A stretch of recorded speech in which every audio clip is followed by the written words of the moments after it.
Okay, so how many of you guys are afraid of digital disruption?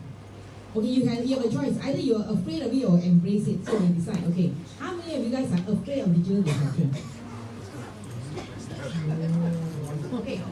Okay, now I see some older ones and some younger ones. Okay, now how many of you guys want to embrace digital disruption? Okay, great. So, okay, can we all be seated nicely? I think there's some people there who want to come in. Okay, so maybe I will just start very quickly and just talk about what I do, and about my company. It's only going to be 2 slides, okay? So I'm not going to go into 30 minutes. I'm going to tell you what my company does and all that. So basically, we are a fintech company. Okay, there are many types of fintech. There are those fintech that disrupts the banks, and there are those that enable the banks. So we are the ones that enable the banks. Okay, and we actually provide artificial intelligence, conversational chatbot, digital customer onboarding. You might have seen some of the bank's sites, but it's actually powered by us. Okay, and so what we do is that we actually offer from what we call digital customer onboarding. Means that when you apply for a loan, right? A lot of times you have to go to the bank and you have to fill out a lot of documents and all that. So imagine if you can do it within minutes, on the website. So that's what digital customer onboarding is. So we do the entire spectrum until what we call litigation and agency management. That means that you take the loan and you can't pay up. We are the ones that will connect to the lawyers and send them instruction, please pursue, and also send the case to debt collection agencies or alongs. Okay? So, but obviously the debt collection agency says they're not called alongs, okay? They are professional debt collection agencies. Okay, now I'm feeling a bit hot. I'm sorry. Let me go take off my jacket first.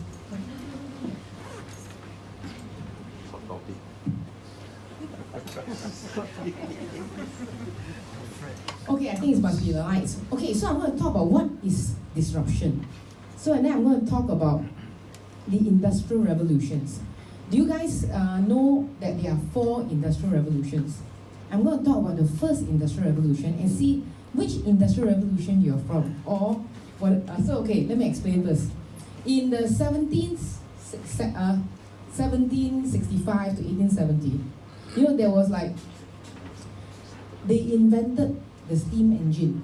And because they invented the steam engine, suddenly they realized that you can power factories. You do not need to have cottage industries. But most people, when they were planting their own crops and eating their own crops, suddenly they realized that there's this emergence of this new industry, and everyone actually went to all the towns. Of course, a lot of industries was disrupted, but a lot of new jobs were created. Okay, so for example, you have those people that are pushing the wagons. They call them the wagoners. Imagine there is occupation called the wagoners. And after that, because of the first industrial revolution, there was this transportation industry that was created, and you have someone called mechanical engineers. So okay, so if you are a mechanical engineer, you're from the first industrial revolution. So okay, who is a mechanical engineer? I know one there. Okay, that's how mechanical engineers came about. Okay, and then of course then you have farmers, and then the food manufacturing industry came about. That's how all this obesity started, They started packaging the food, and food became available all the time. We don't have to go and get our own food. And factory workers were created. Okay, so that's the first industrial revolution. The second industrial revolution was what we call the technological revolution. That's when the electricity, gas, oil, your telegraph, telephone, your automobile, and airplane, and then work and business became global, and large factories came about. And that's where we have management theory. People like Peter Drucker and all that, they came about. They talk about management by objectives. There's also people talking about punch card. You need to actually manage the staff and all that. So this is how the second industrial revolution came about. And guess what? How the jobs changed. Okay, first you have coal miners, right? So from coal miners, they emerged petroleum industry, which means that you have petroleum engineers. So that's a new job title. Then you have chandlers, which means candle makers. Guess what they became? Electrical engineers. So if you're an electrical engineer, you're from second industrial revolution. How many electrical engineers do we have here? You have many electrical engineers, okay? So the third industrial revolution is what we call the digital revolution. So what happened there? Of course, you have these electronics, transistors, and microprocessors. So the age of these home computers and all those things. Then you have the telecommunications, space research, biotech, nuclear energy.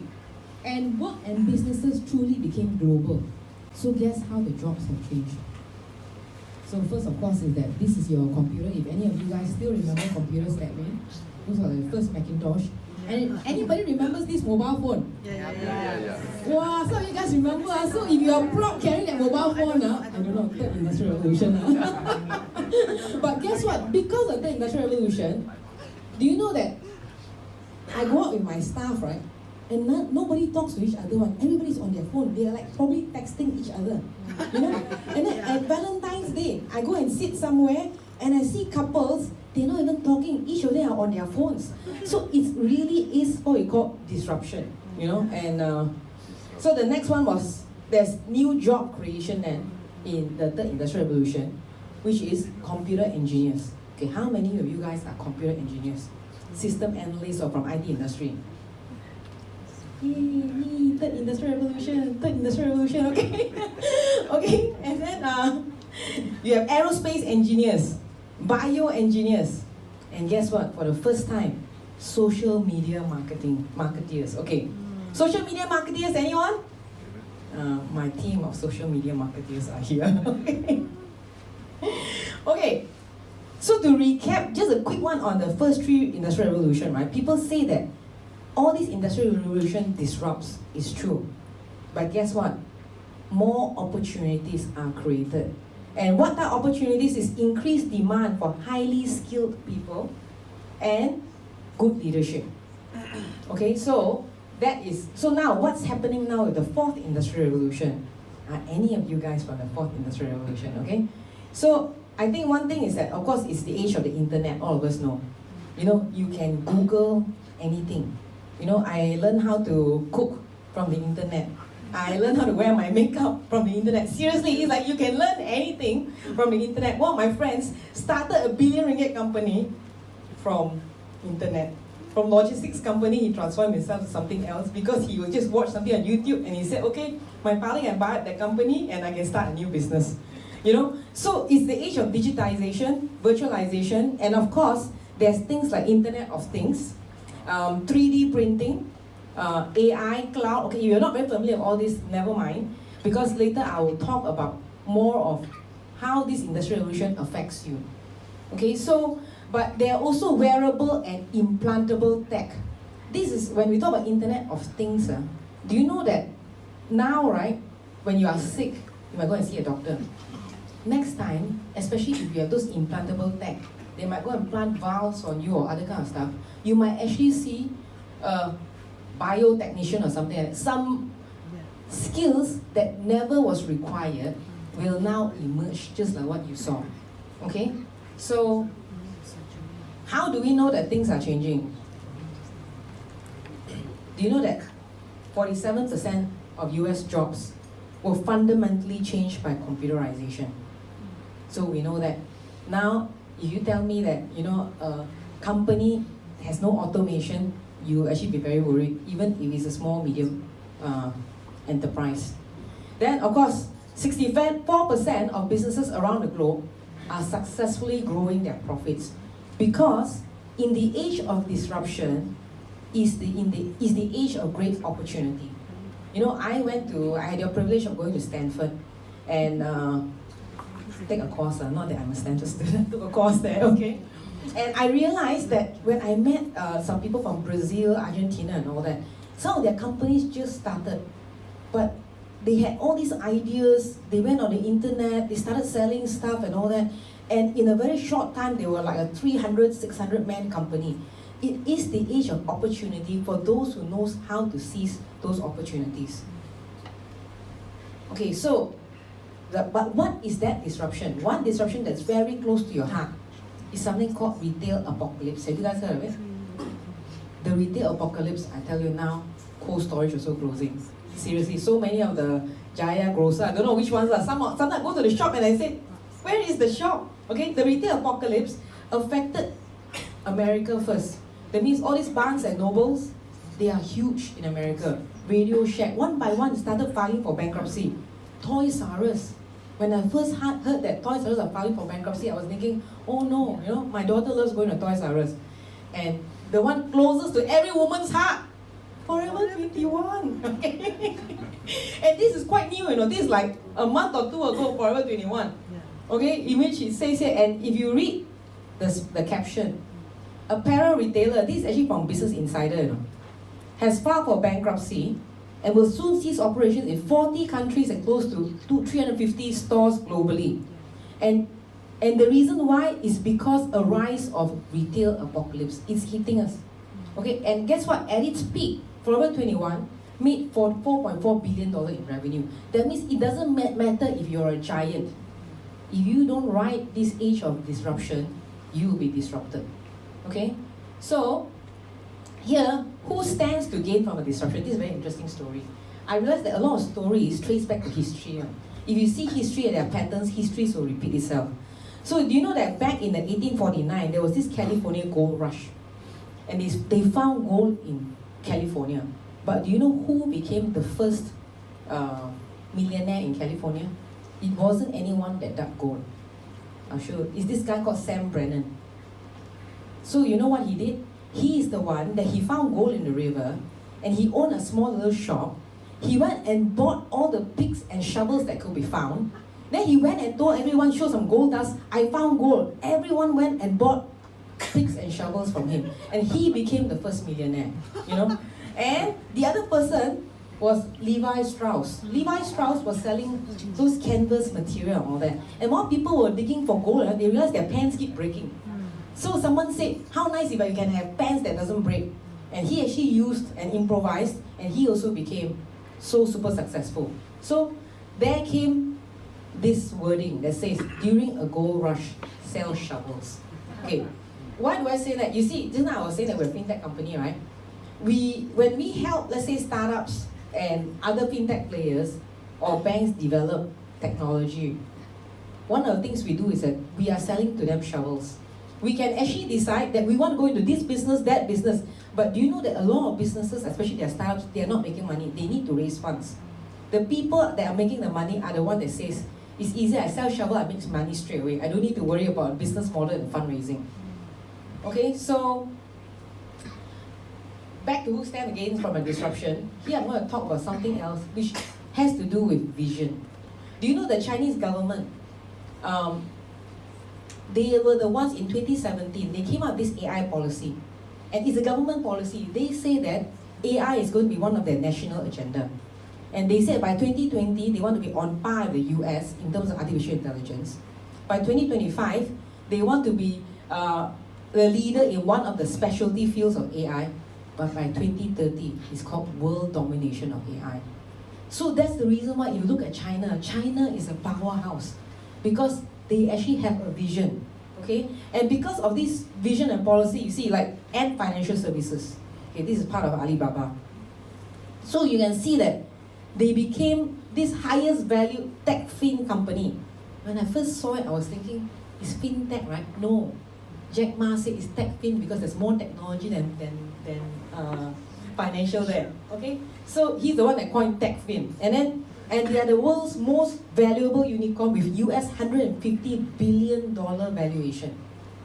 Okay, so but if you look at it, do you know what they are? They are secretly an AI company. And AI is used in almost every corner of Ant's business. Okay, so basically what they did is that they use computer vision. If you want to go and see whether a car is damaged, right, how to process the claims, you can get someone to go and view it, or you can get a picture and the AI can actually assess the damage for you. Okay, they're also using it for AI-powered credit scoring. They are able to offer all these micro loans to their, I don't know, maybe 1 billion subscriber and users of Alipay or whatever. So they are able to use technology. It's just like now, you can go Netflix and you realize that unlike Astro, of course Astro, they don't have this Netflix technology, right? Netflix is always recommending the next show and all that. You go to Amazon, they're actually using AI and a power recommendation. You keep buying and they're cross-selling without you knowing that they are going to make money from you. Okay? So, That's one type of disruption. The other one is business model disruption. So what does business model disruption means? Okay, people now are very engrossed about fintech and also startups. If you talk about 20 years ago, you don't hear so many people say, I want to create a startup. 10 years ago, you won't hear it. But here, you actually hear everyone wants to create a startup. Because you know why? They are in the business of not making money.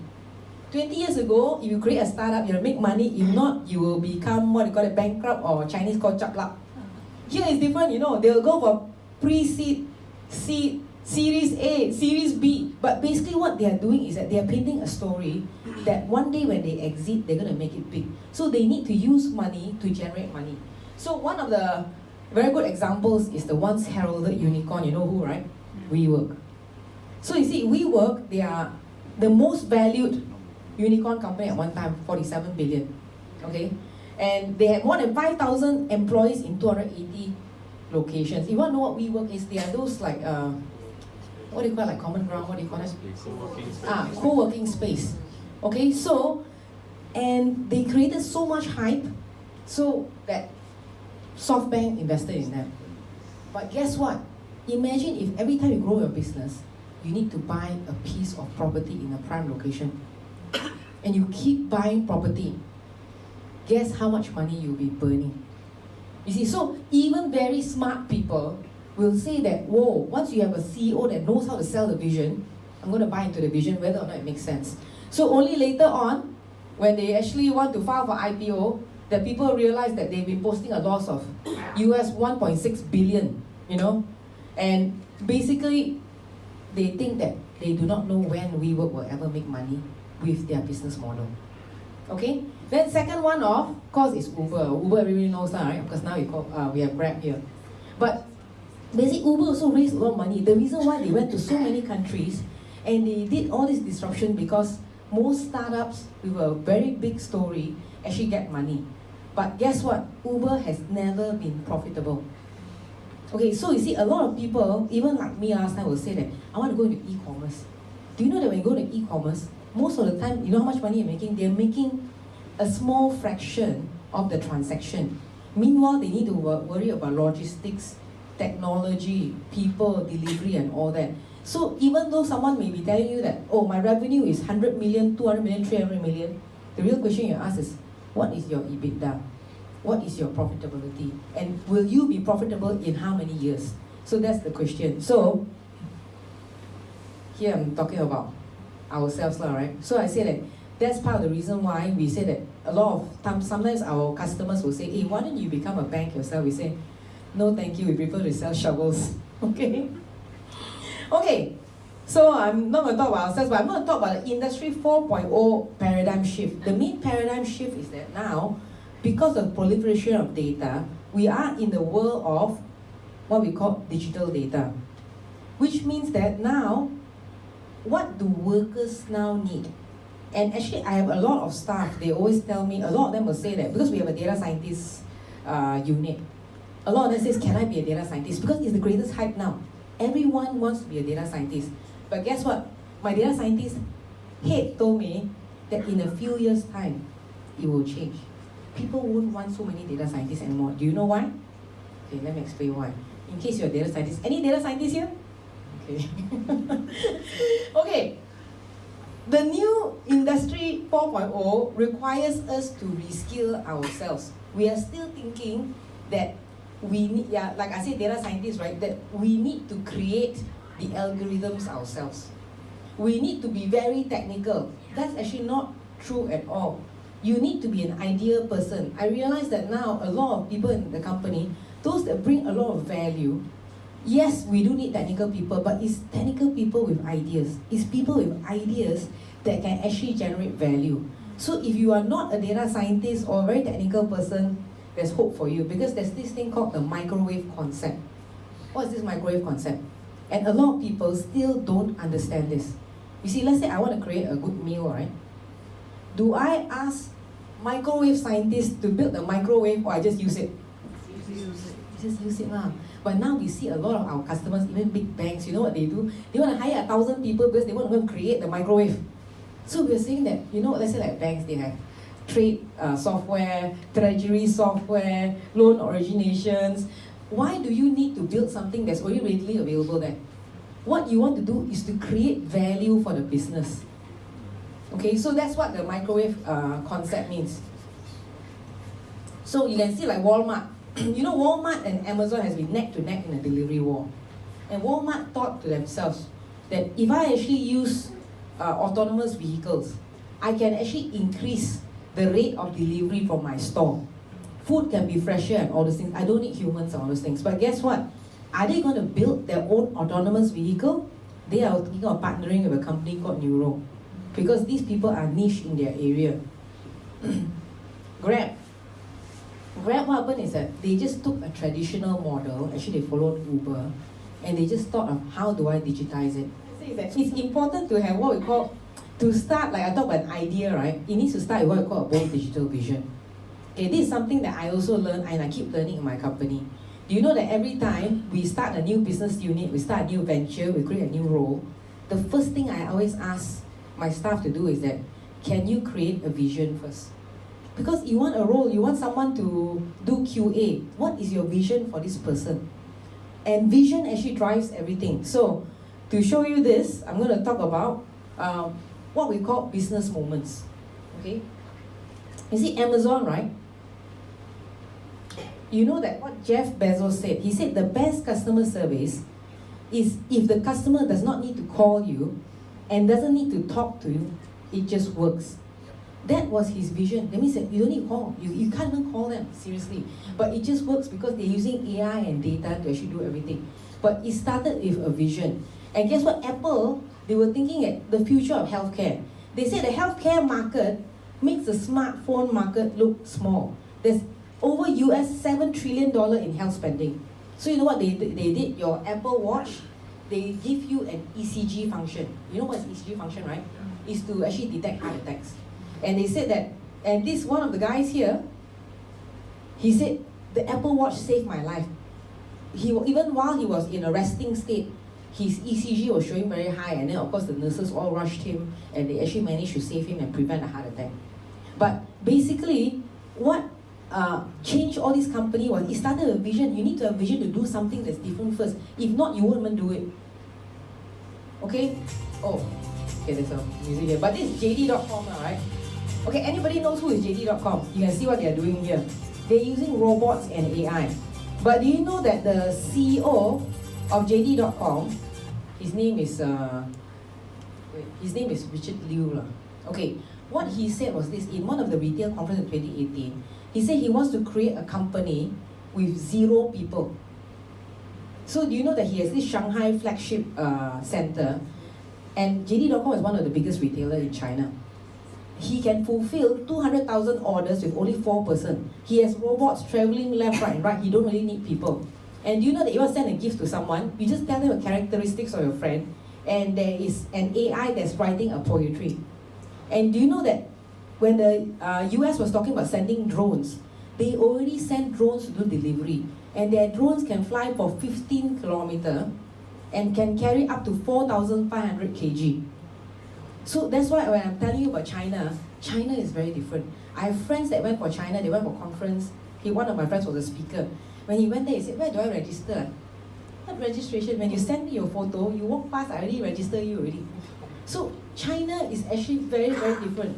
Okay? So, but like I said, it all starts with a vision. Okay, so now, I'm going to ask you guys whether you guys recognize this person. This who is the band and who is the singer? Who knows? Huh? Queen, huh? Okay, who is the singer? Freddie Mercury. Okay, you see, what happened was that, actually Freddie Mercury, when I saw the show, I was actually very inspired. Okay, because I realized that he constantly changed himself. Do you know that his song Liar became popular? I listened to it, I wasn't really that impressed. But Bohemian Rhapsody, I was actually blown away. But that's because he came and he said that he wanted to create operatic progressive rock. No one has heard of that before. That's what vision drives you to do. You do something that is on the edge of impossible. And they said they couldn't even play his music because it's 8 minutes long. Last time the radios can only play 4 minutes, something like that. But he insisted that he wanted it. And when he became famous, Guess what? He went to Arena Rock and he went and did this, We Will Rock You. Everybody remembers how the song goes? We will rock you. Can you imagine? The songs that he created was amazing, and it's because he constantly had this bold vision. Okay, so imagine if Freddie and his band had not reinvented their sound. So I'm going to ask you, do you have a bold digital vision? Okay, and here I'm going to, even as an individual, you need a bold vision. Okay, and I find that sometimes that's lacking. And because that's lacking, a lot of times we don't have drive. You see that your drive actually starts from your vision, and now we're in the age when you have the vision, you can have ideas that can generate and create a revolution. Okay, so I'm just going to end here, but I'm going to tell you a bit about my vision, my personal vision, since I talk about this. So I think that a number of years ago I started the company, but when I started a company, I didn't really have that type of vision. You know, it's because my co-founder, he just said that, Wai Hun, let's just start a company. Okay, so we started a company, and then really after that, we managed to be successful in the first year, which is actually quite rare because we found this what do you call that? Blue ocean. 1997. Remember, it was the age of the Asian financial crisis, so it's the worst time to start a company. Then we heard from one of the banks that they need a system to actually do litigation, to actually go and sue people. Then we said, hey, we can build a system. We can build a system to link the bank to the network of lawyers. So after we sold the first one, another bank came and said, hey, we also need that. Then another bank came and said, we need that. So it's like the system sold itself. Okay? But then a few years later, we actually had adversity. We had competitor come in that was so much bigger than us. They were offering free servers. They were offering a lot of things, and I was like at my wit's end. I really didn't know what to do. I asked for so much advice. I said, look, we're not selling things anymore. What can I do? And most people, when they hear my story, they say, my suggestion is you give up, lor. And my father also told me, give up, lor. You know, so because at the time we couldn't even pay our own salary. And I remember that time my mother actually had cancer also. And I went to church and I was thinking, what should I do? And obviously one of the pastors there, she didn't know what I was doing, but she just said there's a breakthrough in your business. There will be a breakthrough. Then I went back and I told my two partners who were not believers, they said, if God say like that, okay lah, never mind lah, we will struggle on. And true enough, we actually got a very big deal after that actually saved us. And after that, we no longer had a competitor because we still became the market leader. But what I'm saying is that every time we hit something, right, it is always that vision, whether there will be a breakthrough. And I've also received, I myself believe that the company will do something great. You know, that we always say that, you know, oh, I used to tell all my staff, even when I'm very small, we'll be the best credit management software company in the world. And every time I say that, everybody will laugh, and I myself will laugh, okay? Because it's like, can you believe it, you know? But true enough, now, you know, we're actually selling to like, you know, we have Dubai, and then now we just got Australia, we got New Zealand. We actually have other customers, but it all started with you saying something that is bold, that is bigger than yourself. And that is the one that makes you not give up. So that's why I say in the age of disruption, the only thing that can save us is actually to have a bold vision. So that's all my sharing for today.